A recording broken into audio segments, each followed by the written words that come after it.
Ce samedi 9 mai s'est vu perturbé par une météorologie orageuse dans le sud du département de Loire-Atlantique.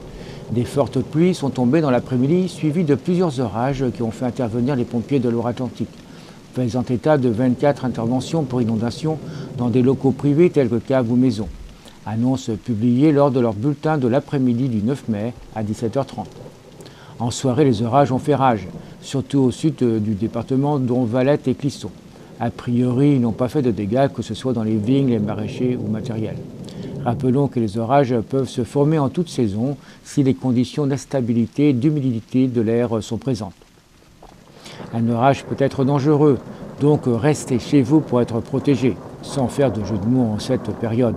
Sinon, pour se protéger de la foudre, quelques gestes simples. Ne pas s'abriter sous un arbre, surtout si celui-ci est isolé.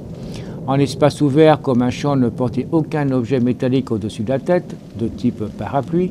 S'écarter de toute structure métallique, notamment de pylônes, de poteaux, de clôtures, afin de ne pas être victime d'une électrocution par tension de toucher.